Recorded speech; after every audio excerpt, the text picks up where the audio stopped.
Welcome back, everybody. Dren608 plays, playing Path. Kenshi here. This is going to be sort of a recap and a season-ending video. I'm going to go through the buildings, I'm going to go through the people, and the general idea of what I think their roles will be going forward. I've pretty much reached the early middle game, from what I understand. So we're going to go through the buildings really quick. This building here is storage for iron ore and some steel plates, or iron plates. Some of the mods I added indoor wells, indoor industry, raised my my squad level to 40, total number to 48, and squads go up to 24 now. That's 3 indoor wells. There's one that does a bug house fix, which just kind of fixes the nonsense with running in and out of a bug house. And then the dark UI, I think that's all I've added. So I only added a handful, and the reason why I took the indoor industry and the indoor wells was because the story I was writing initially was to rebuild the hub, which I have done. So we're going to go through things. Right here is my iron ore thing. Over here, on top of here, is where I have the steel mill. That's why I had to have indoor industries. So that's steel and iron there.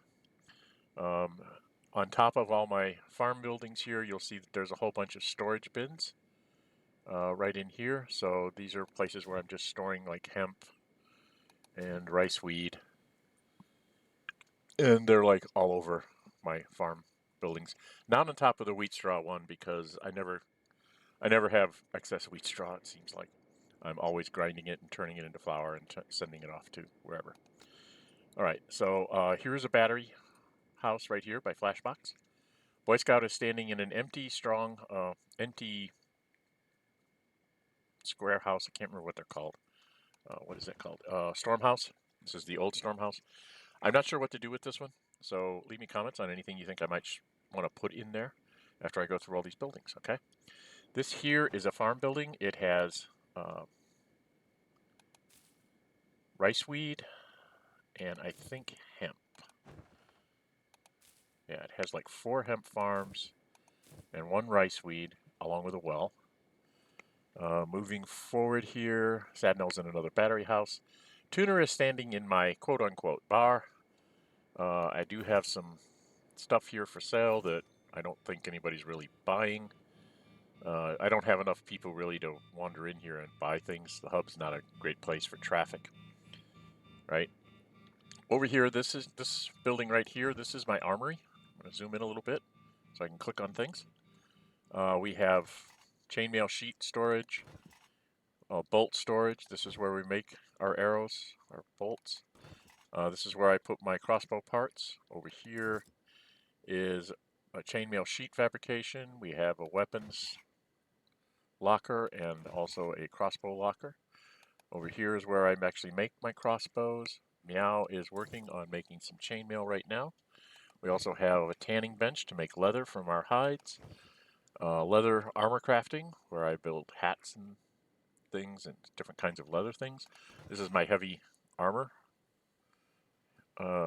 building station, and this is where I make armor plating.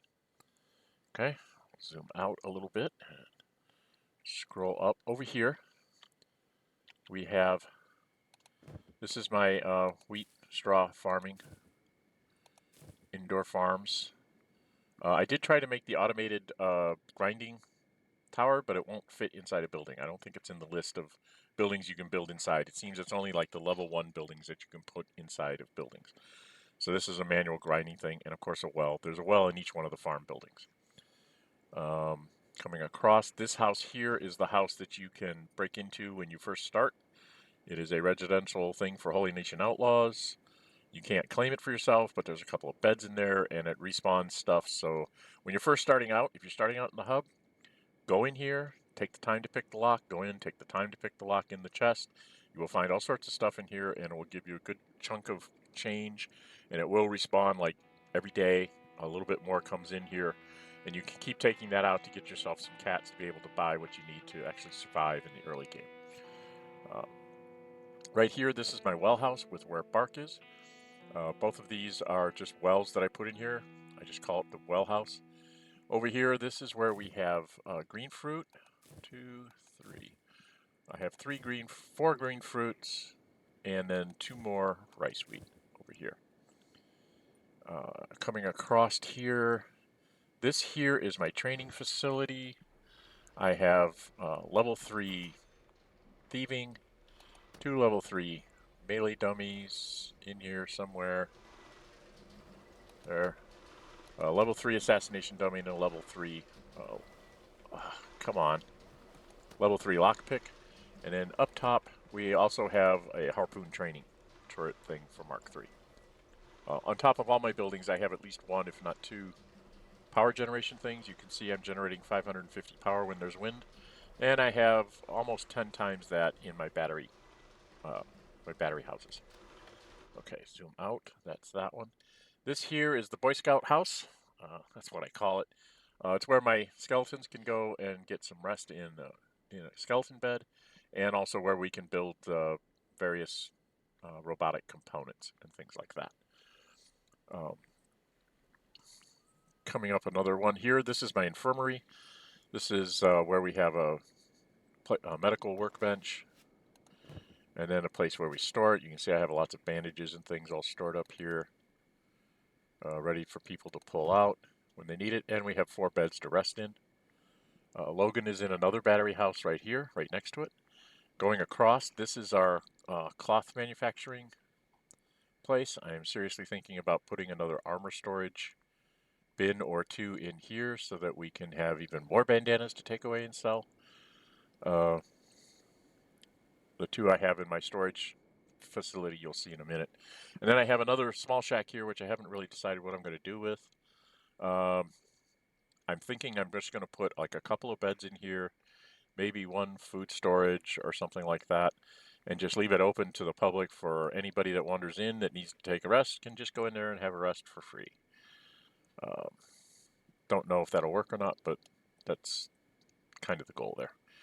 Here is my main food storage. I have 6 food storage bins. If you look at them, they are just filled to the brim with all sorts of different kinds of food. Lots of food cubes. I'm now making gohan just so I can use up rice wheat along with my green fruit. And then I have enough food to last us for a very, very long time. So I'm not ever going to worry about being sieged and starved out. Dren608 is in the bar, which I just kind of leave alone. There are 2 sets of mercenaries in the bar. There's a tech hunter set of mercenaries somewhere in here. Is it this one?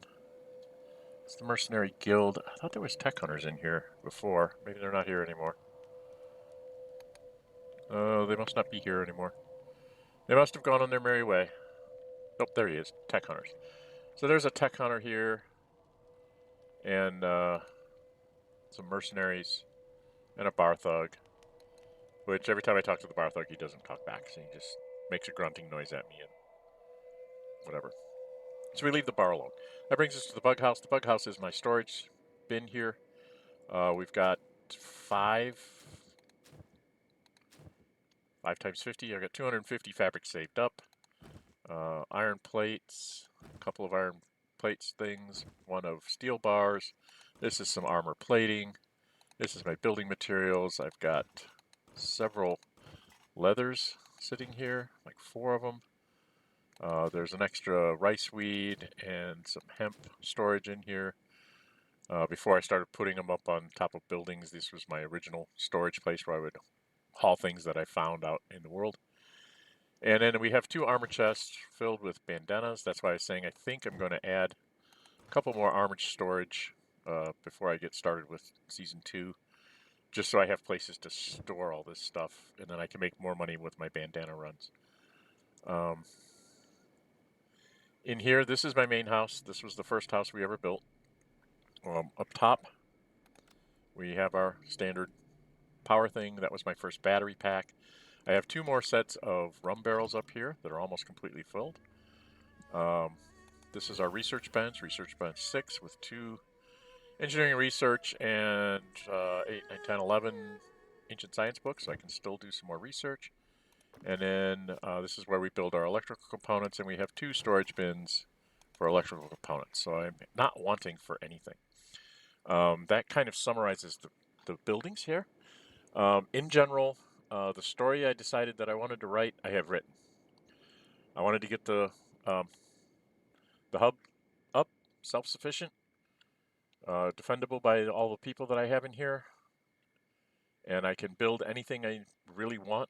The only thing I can't do is build building materials, and I could. We'll go down to ice. We'll show you the last part of our infrastructure.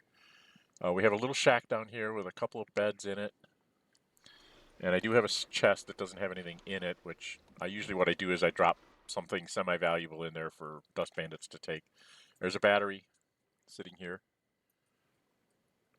And then there's 5 wells, 4 power generators, and a couple of cactus farms out here at the extra large size. So they each produce 64 plants. So, and I get well over 100 plants out of it. Plant is not up to Ice's stats on farming, so we do lose a few plants along the way, but we pretty much get almost all of that 128 cactus, which then turns into rum up by Molly. Okay? And since we're down here, like I was saying, I pretty much have I've done what I wanted to do. For me, I would say this game is basically complete. I did it. I've been told that I'm basically sort of at the beginning of the middle game here because I can wander around and handle like hungry bandits, dust bandits. They don't bother me. Small groups of even beak things I've been able to handle without too much trouble. So from that standpoint, I'm doing pretty well from being able to travel the world. So it's not as intense as it could be. There are still some things, like if I get swamped by too many cannibals or too many shrieking bandits or something like that, I would run into trouble. But other than that, I can pretty much, I mean, if I didn't go adventuring ever again, I would say the game is complete for me, which is what this game is all about. What did you set out to do? Did you do it? Good. Do you want to keep going? You could. Or you could just say, nah, I'm done. And you can start over and start trying to build something else. So, from my standpoint, everything is, I've built the story that I was trying to build. It took me 280 some odd days to get there, but I pretty much have everything I need except for some things for research. So right now, the only real traveling I'm going to do is to go explore things that I haven't seen before and try and find like AI cores and engineering research and ancient science books because that's all I need. If I really wanted to just get those, I could run a bunch of people to the scrap house and I could just do imports and just keep buying AI cores until I have all the ones I want, and then go to some place, some other place to get the engineering researches and stuff. But I could get all the AI cores I wanted by doing imports, which is it's a way to do it if you're just trying to accomplish something you want to get to a specific type of thing or whatever. You can just go do that, but it's a thing. So for all intents and purposes, I would say that my game has completed to where I wanted it to complete. That's why I'm calling this the end of Season 1. I am going to start Season 2 with this same group. Before I get there, I'll probably be around day 300 something. I still want to do some more build-up of the people. So we're at 13 minutes for the buildings. That's pretty much what I did in the hub. Everything's running fine. Hungry bandits, dust bandits come in here, we just wipe them out. They don't even stand a chance. Between us and the ninja guards that are floating around, it's not even a contest. I have had to go out and help the thieves every once in a while. Their trader is on the outside out here, and he gets attacked by things, and we all run out there and help him, and heal him up, and get him back into the thieves guild tower. Okay, so that's that. Now we will. This is sort of part 2. I'm going to run through the people. I'm going to start with ice and plant. We're going to do status. We're going to go through their stats, and then I'll run back through their inventory real quick. So you can see she's got her strength and dexterity up. You can pause and read their stats. Pretty much she's kind of the person that takes care of the homestead down there. She's the one that runs down there with Plant, sometimes with other people if we're going to be fighting a battle or something. But she's basically the guy that goes and gets the cactus, maybe grabs some water with one of the animals or something like that if we're getting low. And otherwise, this is what she does. She fights with sabers. Um, Plant is working on... What are you using, Plant? She's working on trying to get up her hacker ability. So she's working on using a hacker.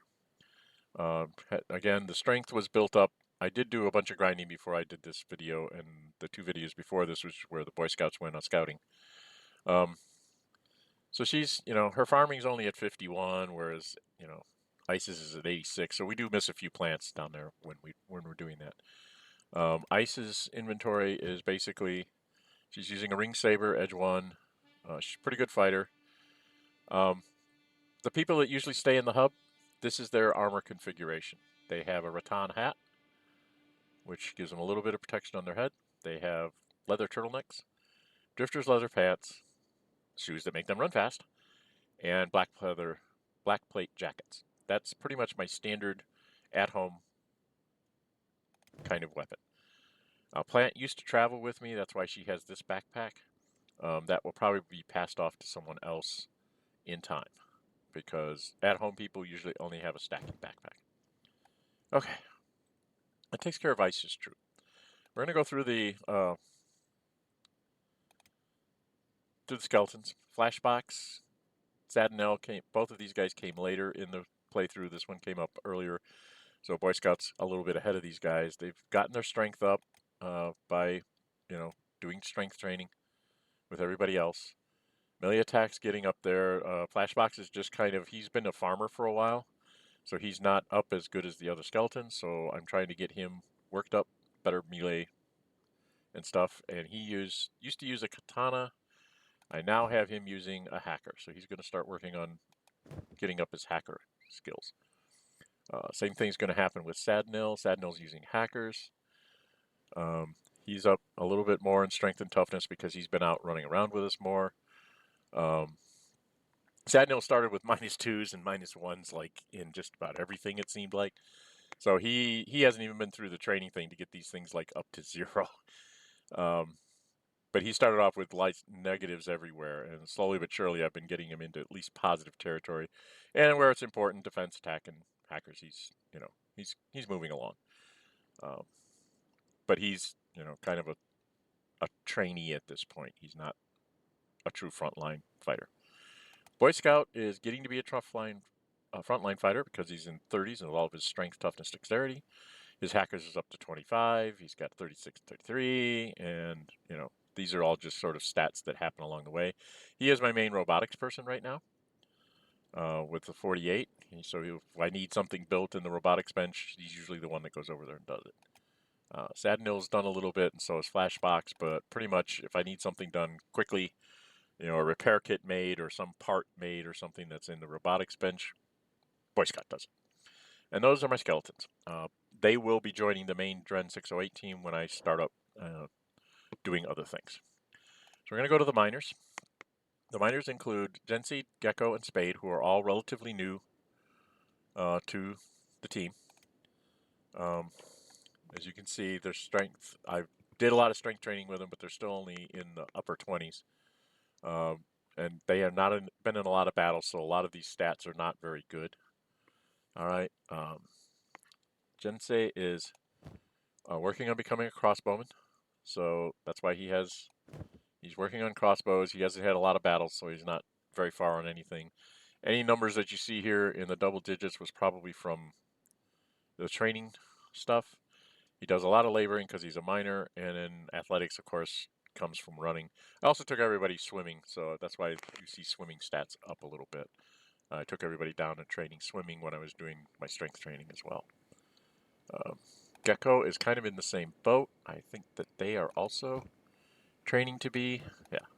And you can see this still the standard build here for these guys. They get a light katana for when they have to fight in hand-to-hand, and then they get, right now they're using toothpicks. kind of crossbows, and then they will they'll graduate up when they get into the 20s and 30s. They'll start getting rangers. So yeah, see, they're only in the 26 here. So they're, again, these are from training stats, and otherwise they're just working on doing mining. Spade is pretty much the same thing. She did some training on turrets as well, but she's not going to be going into crossbows. She is using instead, I gave her this, which is a polearm. I don't have too many people using polearms, so I wanted to have one person start trying to focus on it. So she's got an Anjita Katana, Model Edge Type 1, so it hits hard when it hits, but getting her to hit with it is a little problematic at the moment because she's not very good at it. And then a standard kit, so to speak. So, you know, her polearms are up to 2 for the few battles she's been in, but I don't take them out on battle hunts, really. I probably should, like, take everybody with one person, leave one person back here in the hub, so I can make sure nothing gets, you know, totally wiped out, and just, like, take a whole bunch of people out and just go hunting, like, dust bandits or something to get some of these people's skills up. But I haven't done that, so I don't know. Athletics is getting up there because of running and everything, and that's pretty much their stats. Now, like I said, the Boy Scouts are going to be coming with me. Ice and Plant are pretty much the cactus farmers, and some of the muscle that lives in the hub to defend against bandits coming in. The miners are kind of the same way. These 3 mine. That's just basically their function. They either are mining, or they will help, like, make iron plates or steel bars, whatever needs to be done. Once the mining is all completed and everything's filled up, then they go off and do other chores like that. I assign them jobs. And then when we run low on ore and stuff, I just have them stop doing that and go back to doing the mining. Hot Lungs is sort of the ringleader of the mine people. Hot Lungs has been with me for quite a while. Their strength and toughness and everything is up pretty good over here. They use katanas.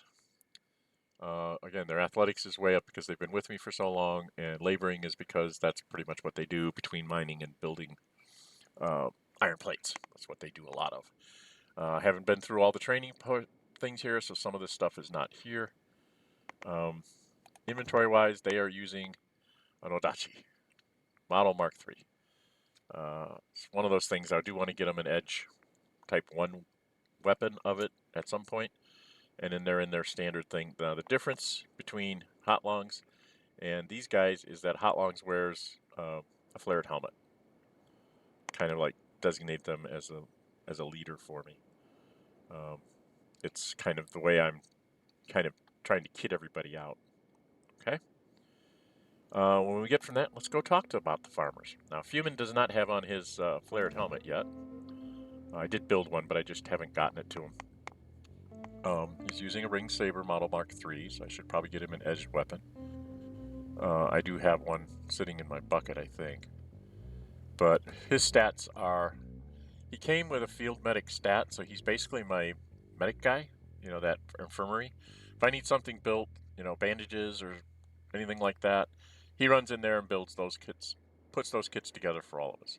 Otherwise, he pretty much farms the wheat straw farms.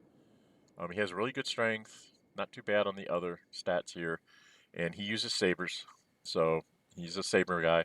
And he's pretty much another one of he's the leader of the farmers, and also one of the major, him and Hot Lungs are a couple of and Ice are like the 3 major protectors of the hub when we're out running around the world. If I had to, I can take all of those guys and some of these farmers that are going to be archers and stuff. If I was going to actual war, like I'm going to take on a major faction or something, I probably would bring all those people with me to give me more firepower and more people to spread the damage around on and to attack more enemies. So if I ever decide to go to war, most of these people will leave the hub and come with me. There'll probably be 1 or 2 weaklings I have to leave behind that I just don't want to worry about. It's just a matter of whether I can go to war with 24, a squad of 24, and actually accomplish anything. I might have to bring like 2 squads to accomplish things. So I'm not sure how that will work out. We'll worry about it if I ever get there. So that's what Fumin is. He's sort of a dual-edged sword. I do need to get him in a flared helmet. But he's my dual-edged sword from that standpoint of both a local combat defender and also leads the farms. You know, if the farming crew is going to go do something, he would be their quote-unquote leader. And he's also my medic guy. All right. Bard is kind of funny. He's always trying to sing songs and always saying "ow," no throwing stones when people throw stones at him because they don't want to hear him sing. He's been working his way inventory. He has worked his way up to being able to use a ranger. So he's one of my archers, and is going to continue to be one of my archers. He's working up to be an archer.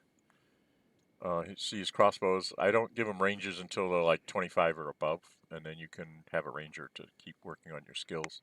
And he's basically a farmer. He does the wheat straw farming and does the grinding of the flour, which is how he gets his strength up because carrying that flour is heavy. Okay, that's what Bard does, and then all these guys here are assigned to various different farms, and that's basically their function.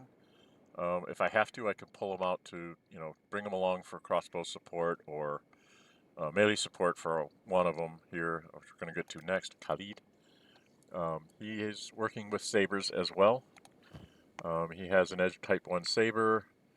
He's in the standard uniform, but he's like one of the other muscle people to defend the hub. Athletics is really up there. He's doing pretty good on his stats too, 20s and 30s here. Still working on getting that sabers up into the 20 rate. Doesn't do a lot of laboring, has done a lot of farming. Okay, so he does. Terran is another one that's working on crossbows. He's graduated to a ranger as well. He's got pretty good stats, 20s all along in here and 30s. Precision shooting's getting up, so he's been in a few fights. Katana is his secondary weapon, that's why that's going up. Does a lot more blocking than he does attacking, that's why that's ahead of the other. And again, he's a farmer. His farming is the hemp and rice weed farms, is what he does. Scratch, let's show his inventory. You see he's carrying around rice weed right now. Standard equipment out and ranger. I'm going to try and build some rangers, try and get some specialist like class rangers out of my crossbow guy, which we'll get to when we get to Molly's crew, which will be next up. So Terran is one of my archers. Scratch is also using a ranger now. He's gotten his. I don't know why I gave him a ranger. I usually don't give him rangers till they're in their 20s. I might have had an extra one lying around, and I just said, "What the heck? We'll get him trained on that bigger hurry." He's only in the 10s, so he's in double digits and everything, but he doesn't get in a lot of knockdown, drag-out fights. So while his strength is up from carrying stuff around, he's not up on some of his melee attack and defense because he doesn't get into fights. And same thing with his toughness. He shoots arrows. And that's his thing. He is working on the green fruit and rice weed, and I think Benji is also working on hydroponic vegetables. Yeah, green fruit and rice weed. I think also these guys, to help get up their strength, their very last thing that they do if they don't have any farms to mess with is they haul water to the water tanks. So that's how they get their strength up, is hauling water around as well. Benji in his inventory has the same thing. Oh, I must have had a bunch of rangers. I guess I put all these guys in rangers to bring up their stats. He's at 17. He's a little bit higher on the strength and toughness. I think he's gotten beaten up a little bit more than Scratch has. So Benji's a little bit ahead on that. But basically, these guys are all the farmers. They're all assigned to doing, different kind of farming duties. Like Khalid, his thing, if he's not doing this, he'll go and actually work in the steel refinery. He hauls the water. This guy will run over to do steel refinery if he's not doing any farming, and Fumin pretty much does the same thing, or he'll go to the medical workbench if we need it. So they kind of have a list of things they do. So they're farming and infrastructure people. And that's what the farmers do.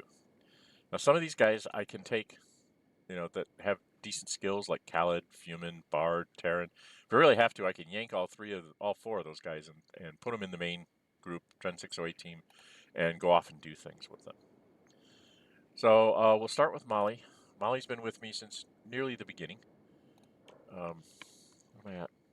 I'm at 30 minutes. I wanted to get this done in 30 minutes. It's going to take longer because I still have to go through the main team. So it's going to be a little bit longer. I'm sorry, guys.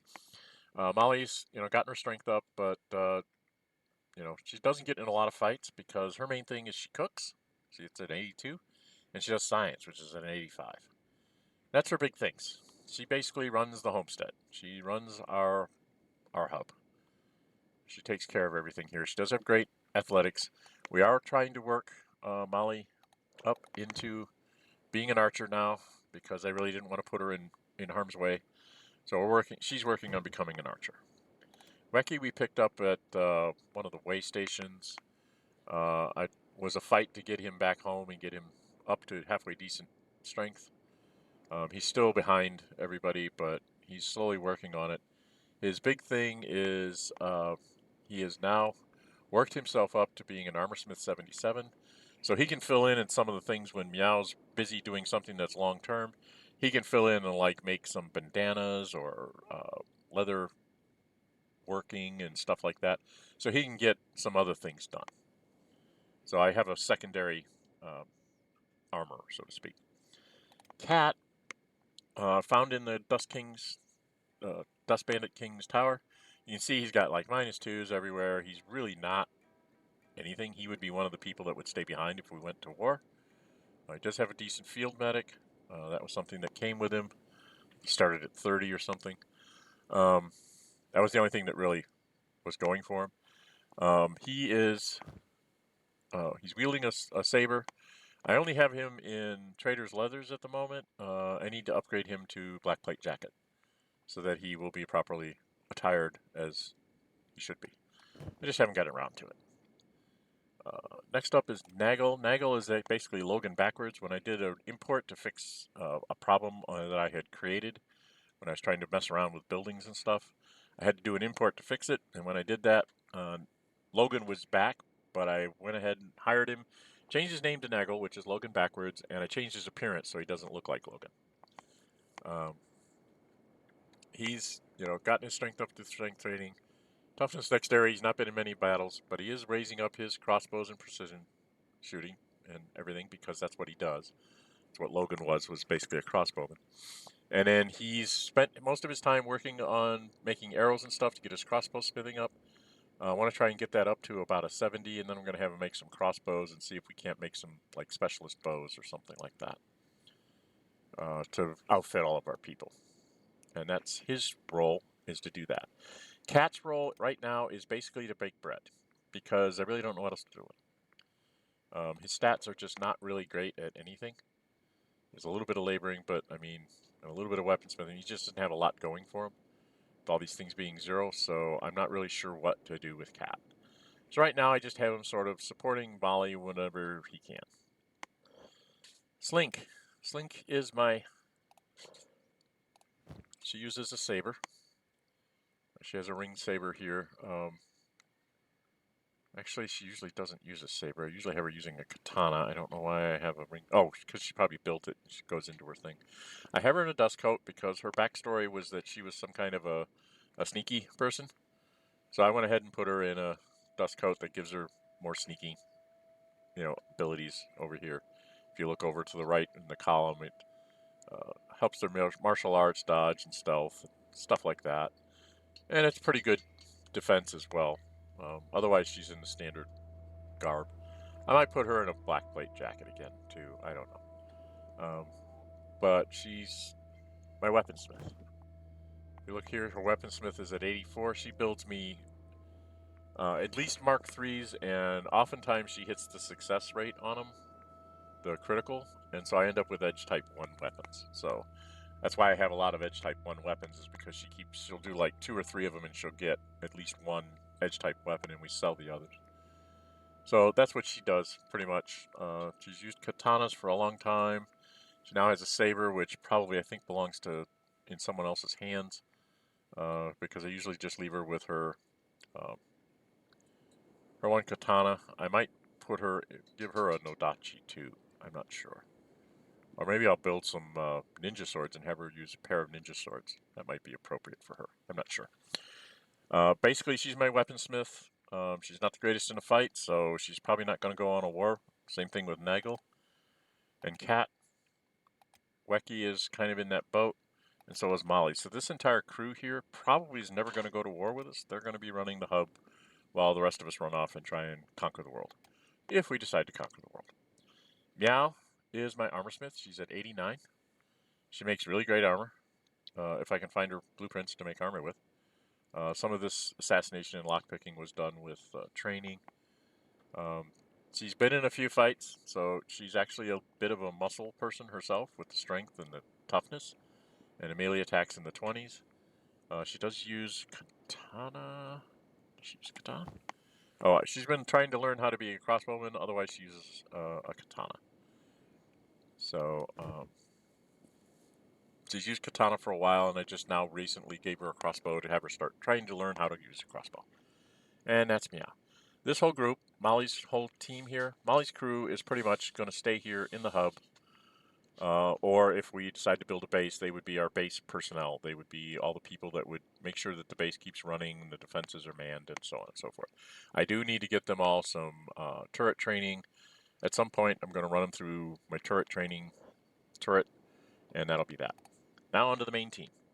We have added Beep, because we found Beep. We did a bunch of strength training with Beep so he can carry stuff. His toughness and dexterity are terrible. His ability to use a weapon is terrible.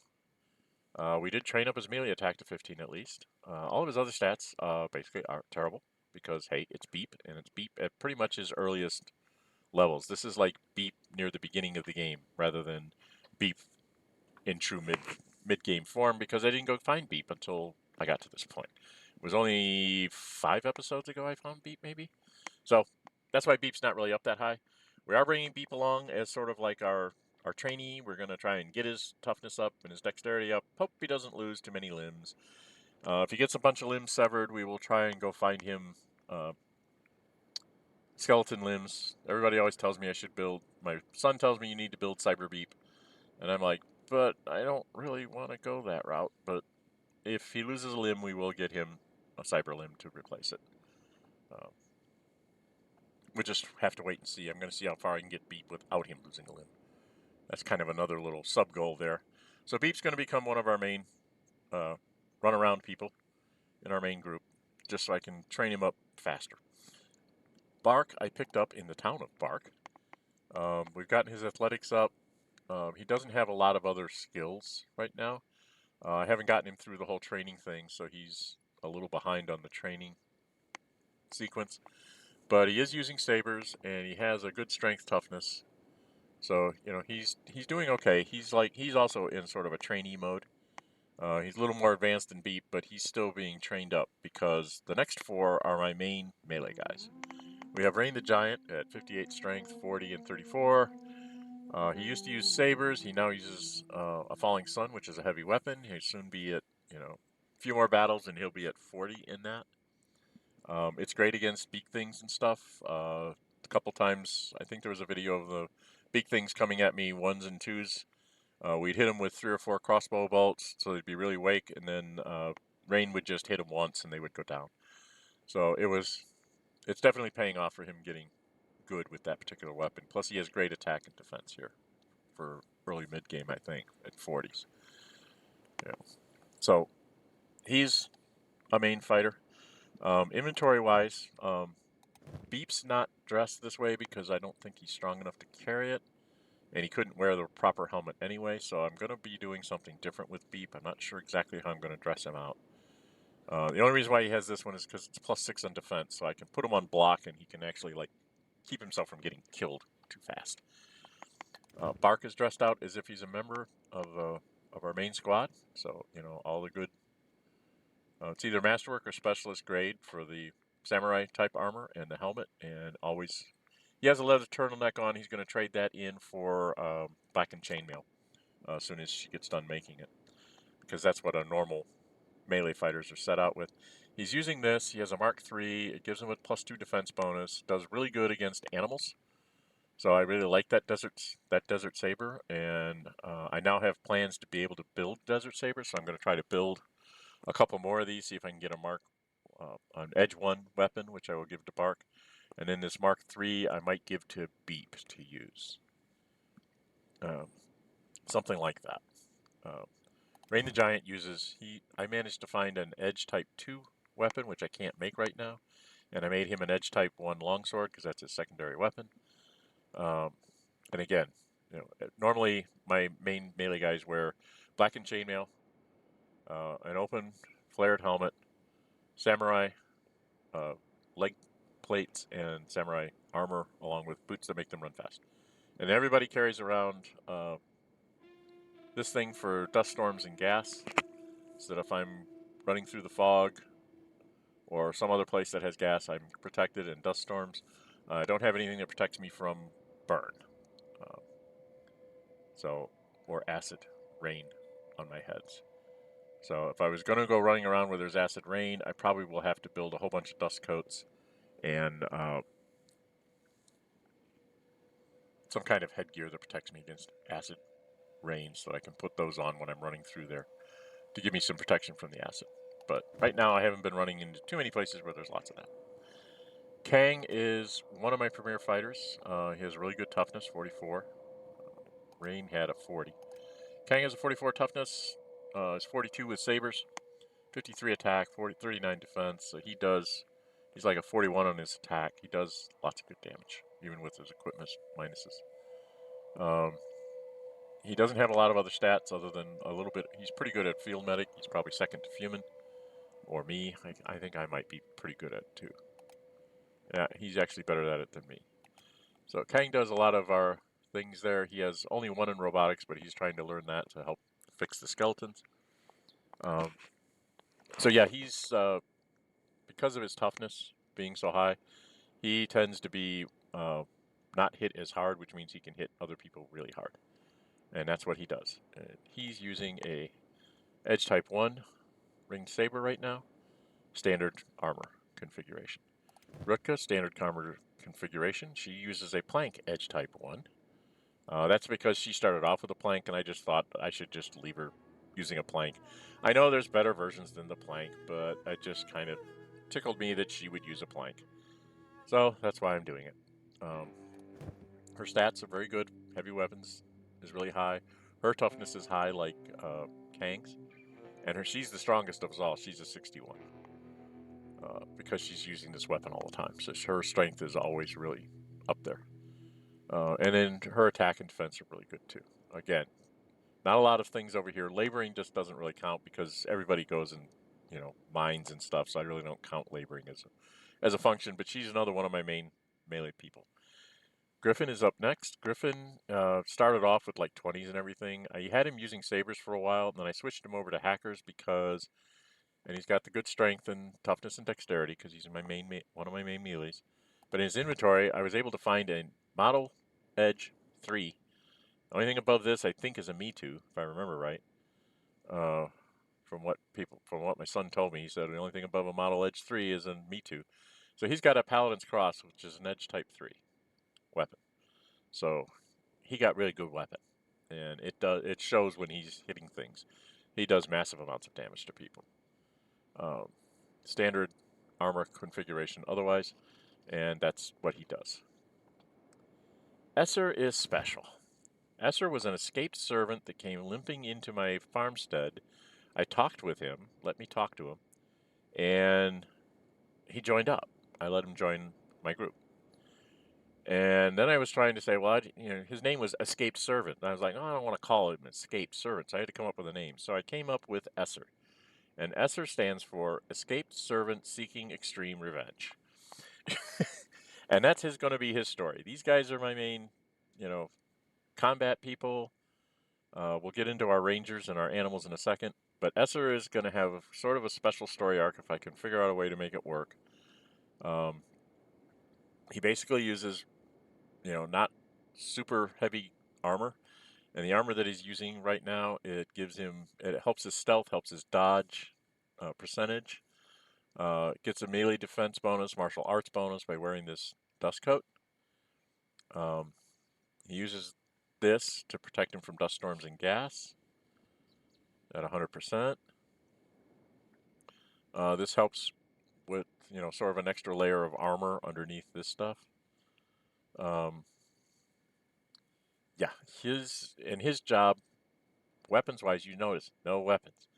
He is working on martial arts. He's in the mid-30s to high 30s on his strength, toughness, and dexterity. I think I did some training with him on turrets. But his big thing is martial arts and dodge. And all these are in the 20s because it takes a long time to do that. What I need to do is find a herd of goats, have everybody go passive and block and hold, and then just let him dodge around and beat up on the goats for a while till he gets his dodge and martial arts up. So that's going to be a thing that I'll probably do offline, but that's where he's headed. These things are slowly but surely going up. He does hold his own in a fight for the most part when we're fighting various things, but he needs to take on a whole bunch of enemies so that he can get that stuff to go up really, really fast. And that's what he does. Now for the animals. Bill was named after Bill the Pony. Bill is now an elder. Strength 39, toughness 18, so he still has some toughness issues. Just get that toughness up. I don't understand all these weapon stats and things. All I know is that over here it's telling me his attack is 14. So that's all I really care about. He does some damage when things come after us, and he can carry lots of stuff. Right now he's carrying a bunch of food, and he's one of our ammo. He carries a lot of extra ammo for us. Both of my animals do that. They carry food and some tools and ammo. Dog has been with me longer. Dog is up to doing 32 points of damage. He's also an elder. He's carrying around this because at some point I'm going to put that on Dren. And then we've got a couple of Masterwork Rangers that we keep as backup. If we use up all of our bolts, all of our long bolts, then both Logan and I can trade in the Eagle's Crosses for Masterwork Rangers. And then we'll be able to shoot those. So we are basically, Logan and I are essentially the machine guns of the group. We're the support troops. We try to pick things off or weaken them before they charge as they charge our line. Which brings us to Tuner, one of the later people that I've added, so her stats are not going to be nearly as good. She's carrying a lot of toothpicks right now because we're trying to get her trained up using toothpicks to start with. I'm going to try and get her a better blade here so that she can, if she has to fight in close, I want her to fight better. But she is armored with black plate, flared helmet, pants, and this, because none of these things take away from her being able to shoot her bow, right? And that's the whole point, is to make sure that the shooters can shoot. So she's carrying one tool, but and some, medical equipment. Pretty much, her job is to be an archer, and she's going to try and follow in the footsteps of Logan and Dren608. So her stats, her crossbows are all the way up to 18 already. I've only had her for, 20 days, 20 or 30 days. We did her strength training. She hasn't been knocked down enough to get her toughness up. So again, somebody that's got to just go fight goats until she gets her toughness up. Her athletics has been going up because she's been running with us. So she actually moves at a pretty good clip. I think she moves at 26 miles an hour. We're not encumbered, so she can do that. But she doesn't have any other real stats. She hasn't gone through the training regimen, so she's got a few things to catch up on. But otherwise, she's doing pretty good. Which brings us to Logan, my premier sniper. His crossbows are up to 73. We're trying to get him up to over 80 as soon as we can. This is sort of a secondary weapon when people jump on top of him and he has to use his katana. That's what that weapon that he uses. Got his strength up in strength training. He's been beat up enough. Got a good dexterity, great perception, great precision shooting. So he tends not to hit us as often when we're all mixed up.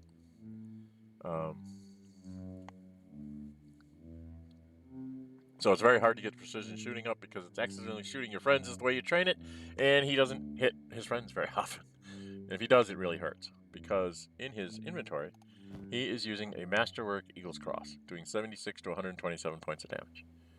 So when he shoots, things feel it.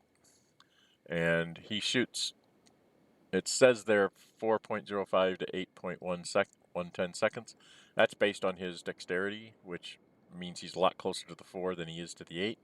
So he can get off 2 or 3 of these while people are charging us, and it tends to slow him down quite a bit. And again, he's dressed just like Tuner because, hey, that's our archer's dress.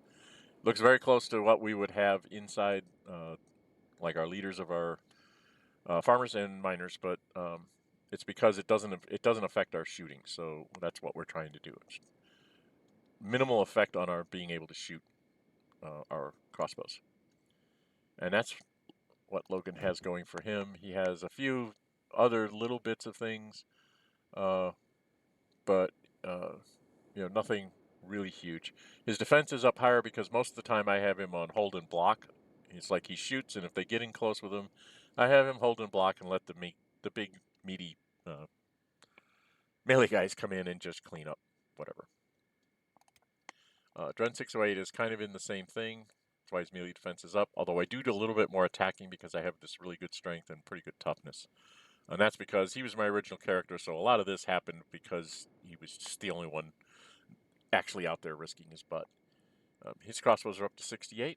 He is using a Masterwork Ranger right now. If I can get him up to about 70, I'll probably switch him into the Eagle's Cross, and the Masterworks will be our backup crossbows for when the Eagle's Cross run out of ammo. So we have the ability to keep up large rates of fire. Oh, what am I carrying around this junk? I need to go sell junk. I have junk in my inventory here. Yeah, stupid. Okay.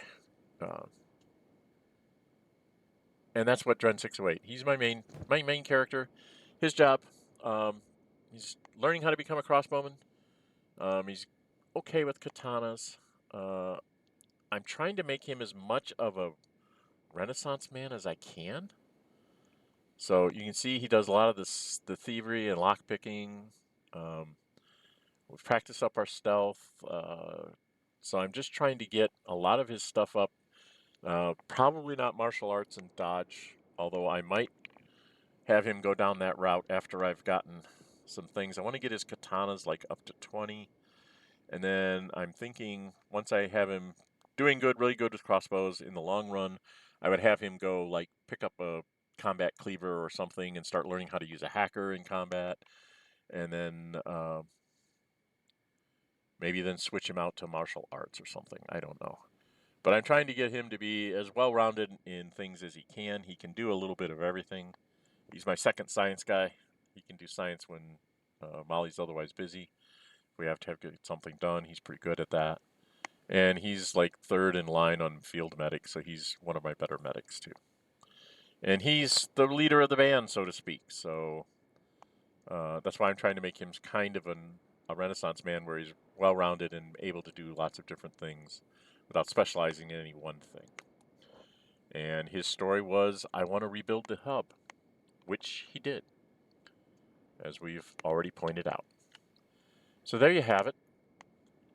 Sorry, it's taken almost an hour. I can't seem to get this done any faster. That's everybody in the group. This will be the sort of last video of Season 1. I do plan on doing a Season 2 at some point, which will be me going off and adventuring. So we're going to go over real quick what Season 2 will probably start out at. Season 2 will start out with me going down here to Morn, running up to that strange town, which I think is Flats Lagoon. Katun, over to Clown Steady, and then on down to Drifter's Last, because that's 5 cities I haven't been to the south and slightly east. So I want to try to go down there and see what those are. Probably buy at least a small shack and a couple of them and put a couple beds in, stuff like that. And then over here, not far from Drifter's Last and Clown Steady, are several ruins. that I thought I should go explore, see if I can find ancient science books and maybe engineering research. And I can't remember what all those ruins were when I found them. I don't remember which maps were which.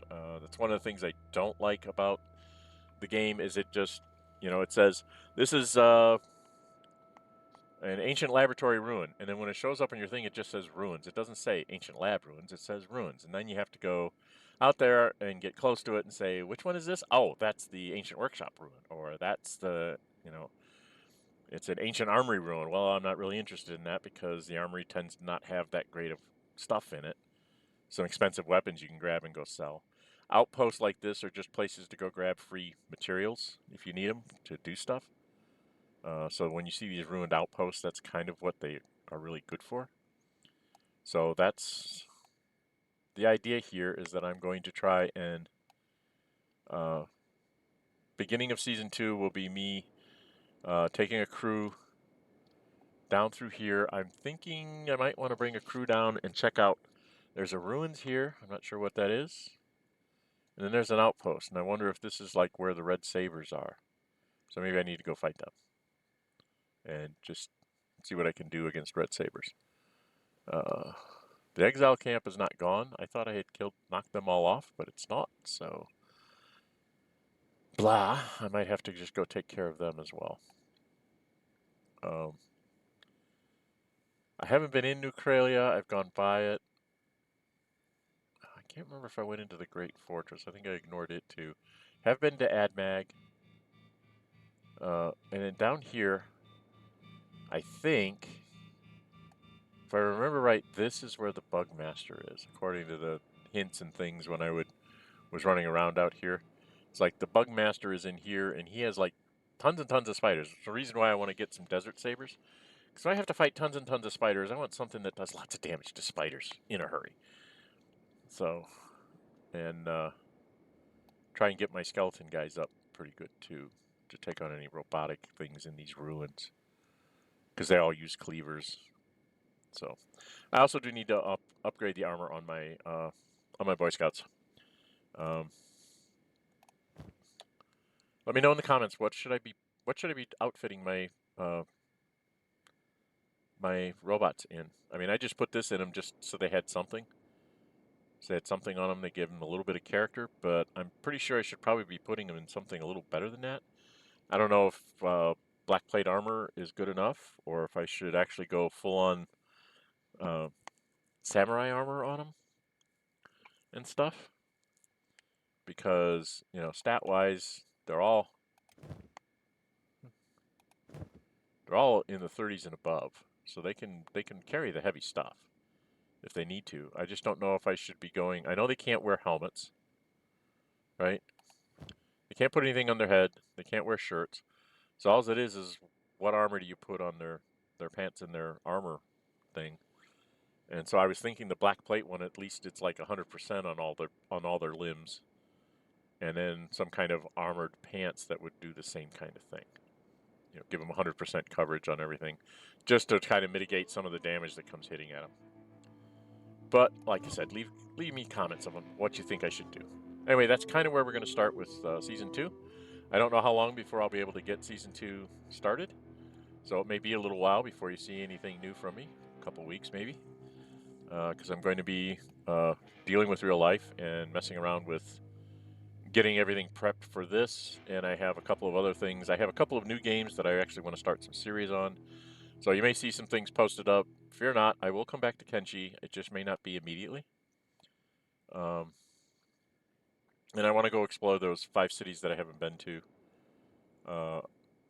You'll see a couple of videos put before this. I ran the Boy Scouts over here and found all these.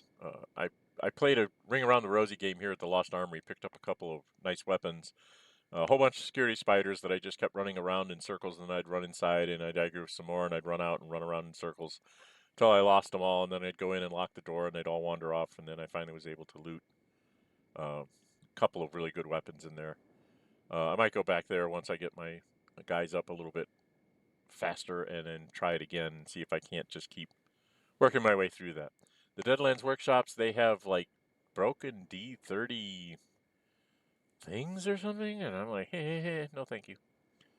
And then up here somewhere, I have to be careful because somewhere around here is something called Narco's Trap. And I'm not sure what it is. There's a couple of outposts in a ruin.